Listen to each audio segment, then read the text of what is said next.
안녕하세요. 유튜브 해나책장의 해나입니다. 여러분의 인생책은 무엇인가요? 저는 이 질문을 받을 때마다 항상 인생책으로 꼽는 게 존 윌리엄스의 스토너인데요. 이 책에 작가가 있는 것처럼 처음 작품을 알아보고 기획하고 출간한 편집자가 있겠죠. 한 권의 책이 기획되고 출간되어 여러분을 만나기까지 편집자의 역할은 너무나 중요합니다. 그리고 편집자의 취향과 성향, 역량에 따라 책의 결과 깊이가 달라지기도 합니다. 출판의 세계와 편집자의 일이 구체적으로 어떤 건가요? 라고 질문하는 분들에게 저는 이 책을 읽어보라고 추천할 것 같습니다. 수익성과 작품성의 경계에서 균형을 잡는 게 지금도 어렵고 막막해요 라고 지금도 고민하고 있는 저 같은 분들에게도 이 책을 추천하고 싶습니다. 6인의 출판인의 이야기, 편집자의 일. 이 책은 편집자의 일에 대한 질문과 답변으로 이어지는 인터뷰 책입니다. 이렇게 특색 있는 6출판사의 편집자가 인터뷰 1로 참여합니다. 북노마드 윤동희 대표님이 쓰신 편집자의 일 부록에서 편집자의 일의 전반적인 틀과 출판의 방향이 소개되고요. 나머지 5 편집자에게는 동일한 질문을 합니다. 편집자를 직업으로 선택한 이유, 편집자의 일, 편집 과정의 포인트, 저자섭의 노하우, 작가 관리 노하우, 경영자와 편집자의 입장의 균형, 이런 질문들을 하는데요. 같은 질문에서 다른 이런 대답을 듣게 되는데 이를 통해서 각 출판인들이 지향하는 방향과 해당 출판사의 책의 결을 가늠할 수 있었어요. 편집자를 꿈꾸는 분들과 출판의 세계에 대한 로망과 그런 동경이 있으신 분들은 굉장히 재미있게 읽으실 수 있는 책이라고 생각합니다. 소개되는 분들에게 느껴지는 공통적인 마음은 진지함과 성실함 그리고 자기 철학이었는데요.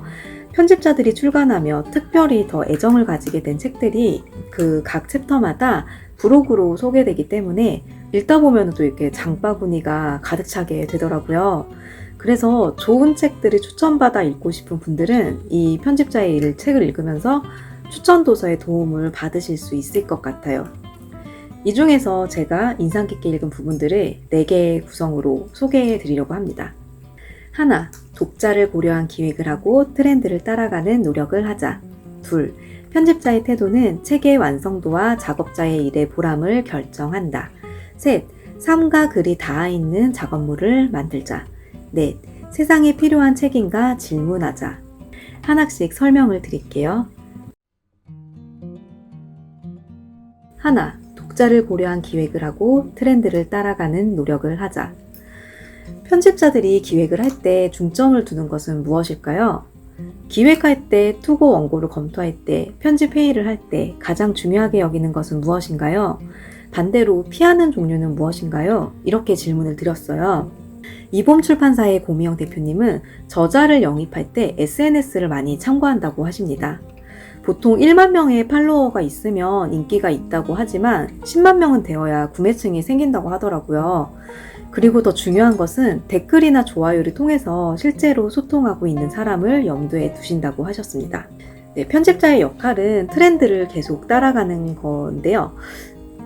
대표님은 인터뷰에서 편집자는 SNS를 보듯이 출판시장의 변화를 보여주는 새로운 곳을 찾아다녀야 한다고 말씀을 하세요.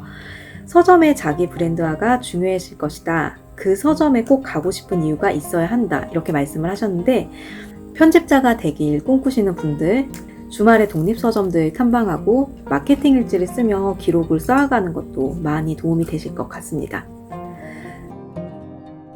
2. 편집자의 태도는 책의 완성도와 작업자의 일의 보람을 결정한다.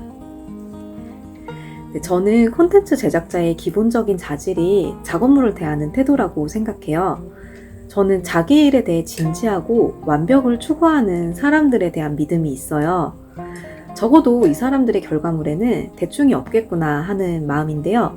이 책에서 돌베개 편집주간 김수환님과 워크룸 프레스의 박할성 대표님의 인터뷰를 읽으며 공감을 많이 했는데요.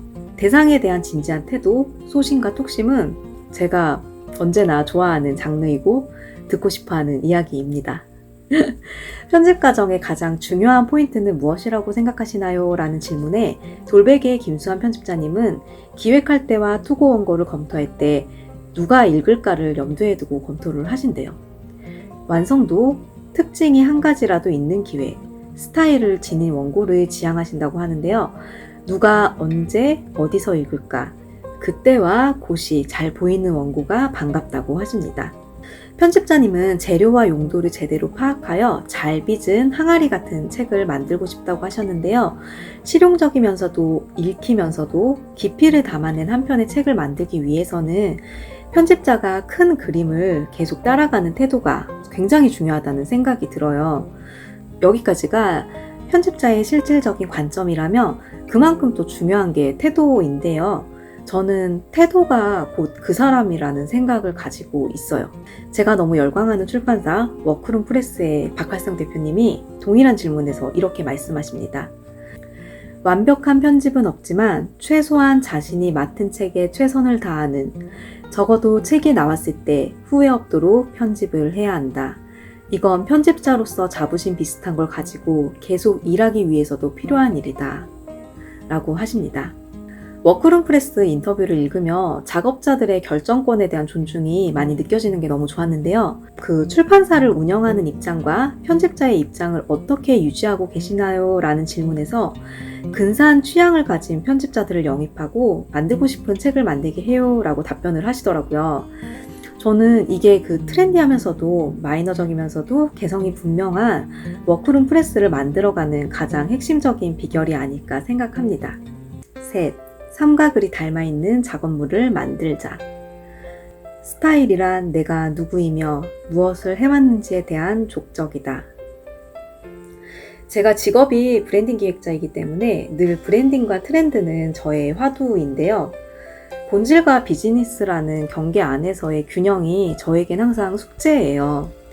시대는 계속 바뀌기 때문에 답을 정해놓고 갈 수는 없고, 그러면서도 자신의 중심 가치를 믿으면서 소신을 가지고 가야 하는 부분인데요.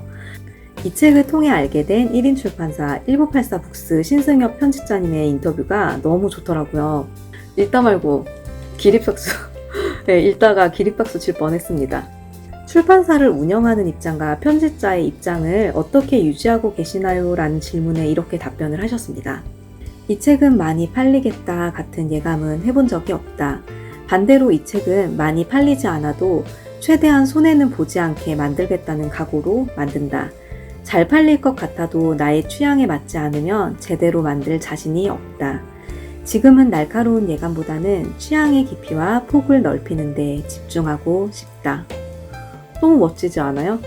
저도 이런 부분으로 늘 고민이 많았고, 앞으로 또 결과물이 안 풀릴 때 또 낙심하고 고민할 미래의 저에게 똑같이 말해주고 싶습니다.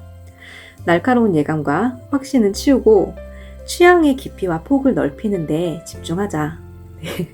그리고 어떤 작가에게 끌리느냐라는 질문에 삶과 글이 닿아있는 작가를 좋아합니다. 매력적인 문장이나 독특한 아이디어 이전에 어떤 시선을 갖고 있는지가 중요합니다. 하지만 소통에 어려움이 있다면 작업하기 어렵지 않을까요? 라고 답변하시는데요. 저도 삶과 글이 닮아있는 것이 작업물의 본질이라는 생각이 들어요. 저 같은 경우는 어떤 책이나 작가를 좋아하게 될 때, 혹은 사람을 신뢰하고 좋아하게 될 때 가장 크게 마음이 움직이는 부분이 그 사람의 시선인데요. 좋은 인사이트를 가진 사람이 배려하는 방식으로 소통할 때 성숙한 결과물이 완성된다고 생각합니다. 네 번째는 세상에 필요한 책인가 질문하자입니다. 목수책방의 전은정 대표님의 인터뷰 제목은 땅을 살리는 퇴비 같은 지식인데요. 목수책방은 생태 주제의 책을 펴내는 출판사입니다. 편집 과정의 가장 중요한 포인트는 무엇이라고 생각하시나요? 라는 질문에 대표님은 이렇게 답변하십니다. 가장 오래 고민하는 부분은 이 책이 나에게 흥미로운 주제인가? 생태 주제의 책을 찾는 독자들에게 의미 있는 책이 될 수 있을까에 관한 것입니다. 그런데 요즘은 나의 취향보다 이 책이 과연 세상에 필요한가? 어떤 사람이 읽어줄까라는 질문을 던지는 것이 훨씬 중요하다는 사실을 계속 곱씹게 됩니다. 1인 출판사이지만 엄연히 책이라는 상품을 제작해 판매해서 그 이익으로 또 다른 책을 내야 하는 사업이기 때문입니다. 독자 중심으로 생각한다는 것은 무엇일까? 독자가 원하는 주제를 어떻게 그들의 취향에 맞게 잘 포장할 수 있을까? 그리고 이 과정이 나의 취향이나 신념과 어떻게 조화를 이룰 수 있을 것인가? 그 답을 찾는 일이 현재 편집자로서 나에게 당면한 가장 큰 숙제 같다는 생각이 듭니다. 네, 책 읽는 사람은 없어도 책 내는 사람은 많은 시대라 별의별 책이 다 쏟아지고 있는데요. 시대를 통과해서 살아남는 책은 트렌드 책이 아니라 의미 있는 책인 것 같더라고요. 지금 제 서가에 꽂혀 있는 책들만 봐도 트렌드적인 책들은 시기를 지나면 다 정리되고 살아남지 못하는데요. 나의 취향보다 이 책이 과연 세상에 필요한가? 어떤 사람이 읽어줄까라는 질문은 너무 공감되고 중요하다는 생각이 들었습니다. 전은정 대표님은 종이책이 점점 외면받는 세상이 와버렸는데 나는 도대체 어떤 책, 어떤 이야기를 만들어 세상에 내놓아야 하는가가 점점 큰 고민거리다. 땅을 살리는 퇴비처럼 쌓여서 의미 있는 지식이 되고 다른 지식이 커갈 수 있는 양분이 될 이야기를 만들 수 있다면 얼마나 좋을까 생각한다 라고 말씀하셨습니다. 저는 가장 본질적인 게 가장 상업적인 거라는 믿음이 있어요. 오래가고 세월의 힘을 이겨내는 기업들은 브랜드에 대한 철학과 소신, 그리고 꾸준함과 진지한 태도를 가지고 있지요. 내가 어떤 편집자가 되어야 할까, 어떤 직업인이 되어야 할까 하는 고민이 있는 분들에게 이 책의 답변들이 많은 힘이 되고 건강한 지표가 되지 않을까 생각합니다. 이렇게 해서 편집자의 일에서 제가 느낀 감상들을 4가지 주제로 리뷰해 보았는데요. 하나, 독자를 고려한 기획을 하고 트렌드를 따라가는 노력을 하자. 둘, 편집자의 태도는 책의 완성도와 작업자의 일의 보람을 결정한다. 셋, 삶과 글이 닮아있는 작업물을 만들자. 넷, 세상에 필요한 책인가 질문하자. 마지막으로 이 책의 출판사인 북노바드 윤동희 대표님이 블로그에서 쓰신 장수의 비결에 대해 읽어드리면서 마무리하고자 합니다. 규모를 키우는 것뿐만 아니라 줄일 방법을 아는 것이 장수의 비결이다.